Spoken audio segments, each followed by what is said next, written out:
Assalamualaikum warahmatullahi wabarakatuh. Dalam video yang kemarin tuh tentang Menteri Pendidikan yang dikecam oleh Fahri Ali, tidak tahu sejarah dan diperintahkan untuk belajar sejarah, dan Muhammadiyah NU keluar dari program Merdeka, Pendidikan Merdeka, dari programnya Nadiem Makarim, itu mendapat respon dari seorang komentator minta saya menanggapi, memberikan pendapat gimana kalau Muhammadiyah NU itu keluar dari program pendidikan Merdeka, itu berarti keluar dari struktur kedinasan pendidikan. Struktur kedinasan pendidikan berarti kan tidak melakukan apa-apa, dan itu merupakan kesalahan besar kalau dalam perspektif Muhammad Nasir, ya, Perdana Menteri. Jadi menjaga izah itu juga perlu, ya kan, dengan keluar dari program itu yang digagas oleh Nadiem Makarim, karena Nadiem Makarim memberikan dana hibah 20 miliar masing-masing kepada Sampurna Foundation dan Tanoto Foundation. Tapi ya jangan terus meninggalkan program itu, kira-kira begitu. Karena kalau meninggalkan program yang digagas oleh kedinasan struktur dinas pendidikan,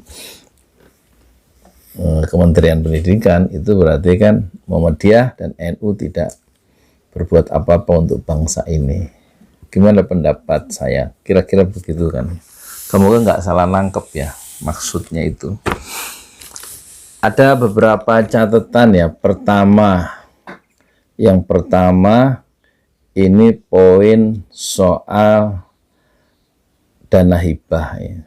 Dana hibah yang 2 miliar kira-kira salah alamat, diberikan ke Yayasan Foundation, Tanoto dan Sampurna Foundation, padahal yayasan itu memiliki bapak, ya, perusahaan besar, ya.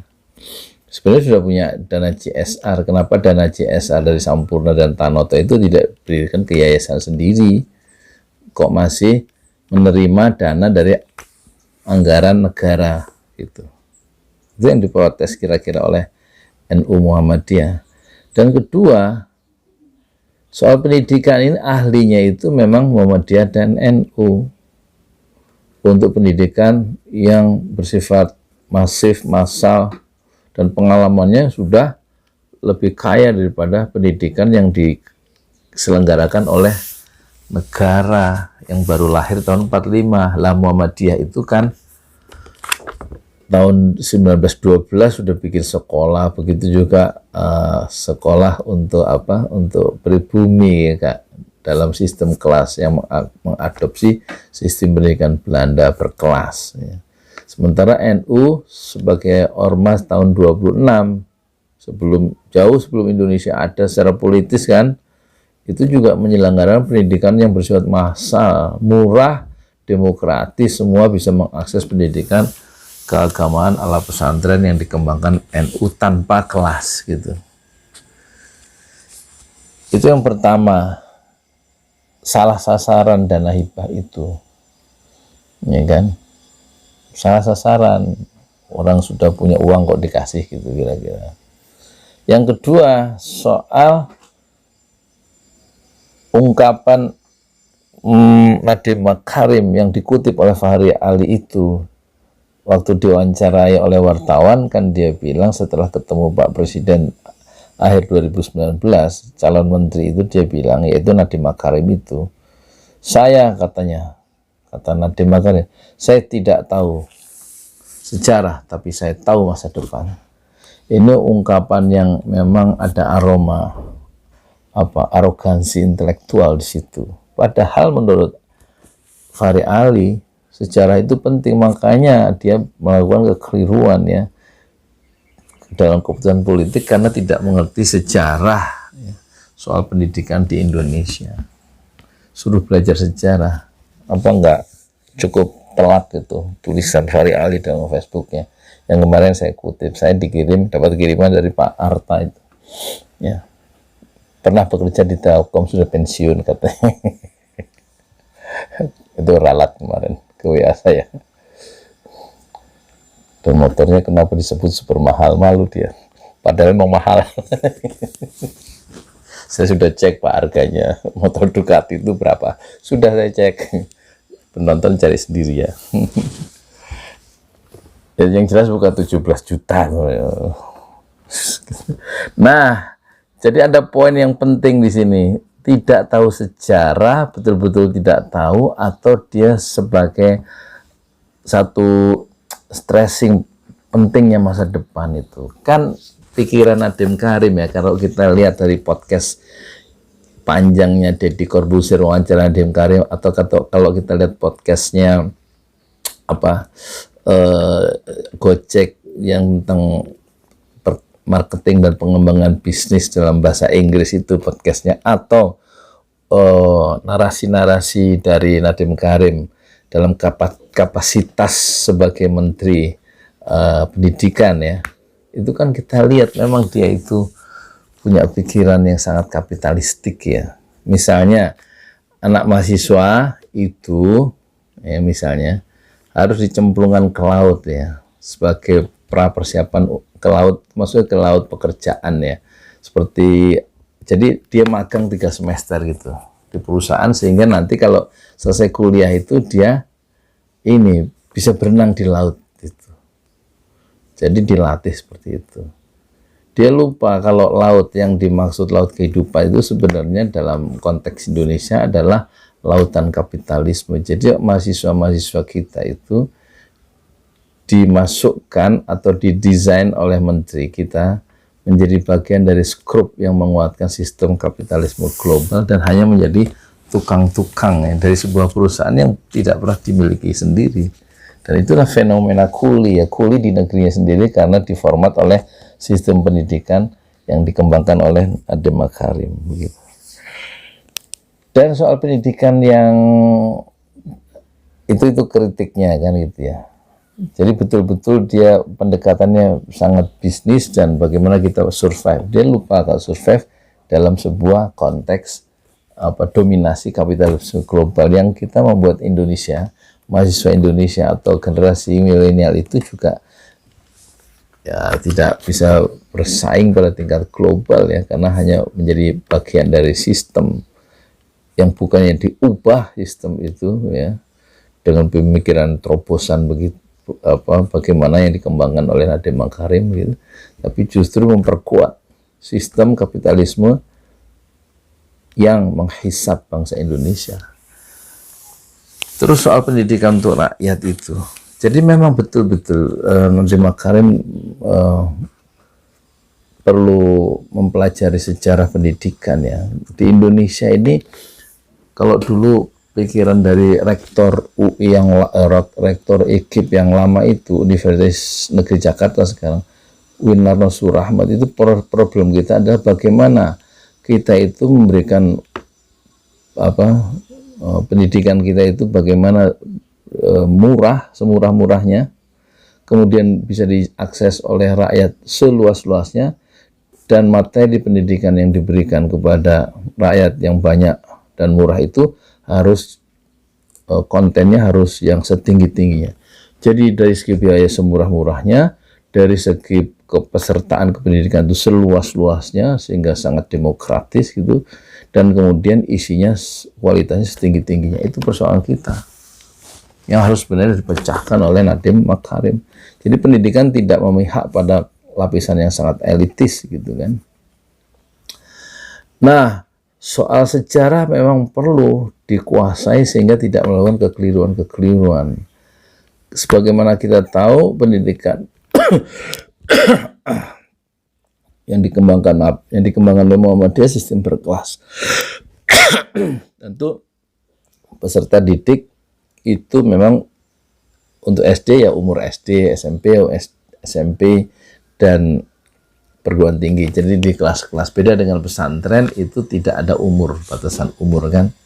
Itu sistem Islam, sistem kutab di masa Rasulullah dulu. Tidak dibatasi oleh umur, semua boleh mengakses ilmu dengan murah kan gitu di masjid-masjid itu, berdasarkan materi yang sama-sama dipelajari bersama tanpa membedakan umur. Datanglah si pendeta John Amos Comenius itu membuat kategori pelajaran hendaknya disesuaikan dengan umur. TK beda pelajarannya, SD begitu, remaja begitu, lansia begitu. Karena dia berangkat dari pengalaman barat yang membuat anak itu waktu belajar Injil, belajar kitab suci Katolik atau Kristen itu menjadi sangat horor, dibebani, dijejali oleh materi tanpa memperhatikan kemampuan siswa masing-masing berdasarkan umurnya. Dan John Amos Comenius kemudian membentuk peserta didik yang setara umurnya, dikelompokkan dalam kelas-kelas, dan kemudian dia diklaim sebagai bapak pendidikan modern. Tapi apakah itu cukup dalam Islam? Pembaruan selalu kita lihat, misalnya dalam tahun 97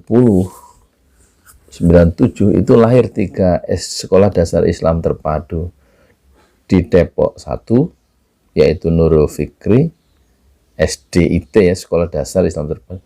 2 kemudian Al Khairat di Condet itu tahun 97, dan ketiga SDIT Iqra di Pondok Gede. Itulah cikal bakal sekolah dasar Islam terpadu untuk mengoreksi ya, sistem pendidikan dasar yang dikembangkan oleh negara yang tidak memuaskan karena menghilangkan syariat Islam pada level pendidikan dasar dan menengah. Tetapi kemudian SDIT juga dikoreksi kembali karena biayanya terlalu mahal. Kemudian muncullah 5 tahun terakhir itu ada sekolah yang namanya Kutab ya, yang digagas oleh Budi Azhari, dan kemudian dilanjutkan penengahnya namanya madrasah gitu, dan tidak mengacu kepada kurikulum Kementerian Pendidikan Nasional karena mengikuti ujian persamaan, karena tidak puas dengan sistem pendidikan nasional yang dikembangkan pemerintah yang menghilangkan nilai-nilai Islam pada tidak muncul Islam itu pada generasi baru. Tapi juga ada sistem sekolah sunnah namanya yang melakukan semacam konferensinya, pertemuannya setiap tahun, sekitar 200 atau 300 sekolah sunnah. Kalau SDIT sekolah Islam terpadu, kalau ini ada sekolah sunnah, kemudian ada Kutab. Kutab asumsinya adalah hendaknya seperti Muhammad Al-Fatih, Kutab Al-Fatih itu namanya, sekitar mungkin 100 sekarang. Itu saya sudah lihat buku-buku yang dibikin sendiri ya, itu membayangkan lahirnya generasi seperti Muhammad Al-Fatih umur 23 sudah mempunyai peran internasional karena dia berhasil menaklukkan benteng Islam, benteng Romawi Timur, Konstantinopel direbut oleh Muhammad Al-Fatih, seorang anak muda umur 23 tahun dan tidak pernah mengikuti sistem pendidikan nasional ala Republik Indonesia, tapi sistem Kutab atau mungkin sistem homeschooling ya. Homeschooling. Itulah yang dicari bentuknya oleh Kutab Al-Fatih ya. Bagaimana pada usia muda sudah menjadi pemimpin dunia yang tidak mungkin dicapai oleh sistem pendidikan nasional kita, SD, SMP, SMA. Nah, inilah variasi-variasi yang berkembang dalam masyarakat kita yang seharusnya dipersepsi atau diapresiasi oleh seorang Menteri Nadiem Makarim, tidak semata-mata menjadikan generasi kita, generasi milenial itu memasuki lapangan-lapangan pekerjaan yang harus kompetitif begitu. Hidup tidak berjalan linear kan, dan masa depan tidak hanya di dunia tapi juga menjangkau masa depan akhirat supaya selamat di dunia dan di akhirat. Wacana itu yang tidak muncul narasi itu dari celah-celah bibir Nadiem Makarim. Jadi betul kalau dia tidak mengerti, tidak memahami sejarah pendidikan Islam di dunia Islam atau sejarah pendidikan di Indonesia, karena komunitasnya itu Muslim, tentu perlu mengenal itu usaha-usaha yang pernah dilakukan oleh umat Islam dan tokoh-tokoh pendidikan Islam Indonesia di dalam menghasilkan generasi baru Indonesia modern. pemahaman sejarah ini diperlukan supaya ketika ngambil keputusan politik itu tidak salah dan tidak melakukan satu blunder, kesalahan fatal sebagaimana memberikan dana hibah 20 miliar bukan kepada ahlinya di bidang pendidikan sebagaimana Muhammadiyah atau NU atau yang lain, tapi justru memberikan satu kepada yayasan yang entah berpihak kemana itu. Pikiran pendidikan dari Foundation Tanoto dan Sampurna itu. Mungkin ini sekedar tambahan ya. Jadi peran-peran Muhammadiyah itu tidak harus masuk dalam struktur pemerintahan. Karena sebelum Indonesia ada mereka sudah berperan. Muhammadiyah dan NU itu. Tanpa harus mengikuti program-program pemerintah misalnya. Itu tidak berarti Muhammadiyah berpangku tangan. Atau NU Nahdlatul Ulama dengan pesantrennya itu berpangku tangan. Mereka tetap membina umat meskipun rejim itu berganti-ganti. Dan banyak juga yang selalu tidak cocok dengan sistem pendidikan yang dikembangkan oleh pemerintah. Pendidikan adalah subsistem dari politik kan. Jadi tergantung penguasanya siapa, sehingga pendidikan sebagai subsistem dari politik itu, bagian dari politik itu akan menghasilkan kebijakan pendidikan yang belum tentu cocok dengan aspirasi umat Islam Indonesia. Di situ persoalannya, kenapa Muhammadiyah sebagai ormas pendidikan yang berpengalaman, begitu juga Nahdlatul Ulama itu langsung keluar dari program pendidikan merdekanya Nadiem Makarim. Jadi ini sekedar tambahan, barangkali tidak memuaskan dan saya juga merasa tidak puas dengan omongan saya sendiri. Tapi poinnya itu ya, kalau jadi menteri itu ya terus yang belajar benar tentang materi pendidikannya itu, nggak cukup hanya mengembangkan pendidikan seperti mengembangkan perusahaan ya. Beda lah. Saya ini guru, misalnya guru ngaji. Kan ngajarkan 10 orang santri tiap maghrib itu, saya bilang no charge, free, nggak bayar ya. Gitu. Ya dulu pesantren Jolali juga 9 tahun yang lalu sudah kita desain pendidikan untuk rakyat yang murah. 25.000 dulu kita bikin mahal supaya pesertanya nggak terlalu banyak, supaya bisa ditangani. Sudah 10 tahun masih 25.000 rupiah sebulan. Ada yang lebih banyak yang nggak bayar. Jangan sampai karena nggak bayar terus nggak dikasih satu pendidikan yang kita anggap baik gitu ya. Jadi perlu ya untuk tahfiz Quran itu mereka umumnya cukup ya, cukup ujian persamaan saja, nggak pernah ikut sekolah SD, SMP, SMA, cukup ujian persamaan paket A, paket B, paket C. Tapi menghafal Quran dan belajar kitab. Ini di sini ada banget. Terus ada juga kawan saya nih, nggak saya sebutkan namanya, lulusan S2 Malaysia dan lulusan S1 dari UI ya, Fakultas Ilmu Politik. Anaknya 6, nggak ada yang disekolahkan di SD, di SMP, SMA, ikut paket A, paket B, paket C, Quran saja. Dan sekarang 4 anaknya hafal Quran. Waktu saya tanya kenapa nggak dimasukkan ke sekolah dasar, ke SMP, SMA, sistem pendidikan nasional kita, apa jawab dia? Jawab teman saya, ini rumahnya di sini, tempat saya belajar donat, dia jualan donat, satu hari laku sekitar 20 kilo, 15 kilo sehari. Ya.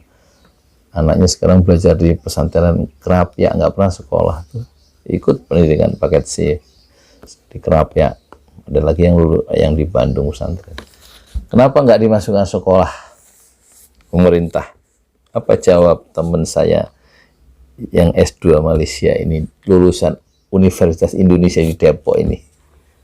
Buat apa anak di sekolah lain katanya? Pinter enggak, soleh enggak. Mendingan belajar Quran, udah ketahuan dia akhlaknya baik, ngerti Quran. sekolahin ke SMP SMA katanya, SMK. Anak itu pinter enggak katanya, soleh enggak. Saya Yudi Pramuko, tukang donat dari Parung YouTuber, tertua di semesta Fasbir. Sabrot Jamilah, bersabarlah dengan kesabaran yang indah. Ya begitu Pak Menteri ya, belajar sejarah. Dan uruslah pendidikan itu dengan hati ya, bukan dengan bisnis. Hati harus ada ruping itu panggilan hati. Kalau nggak pakai panggilan hati nggak bisa jadi pendidik itu.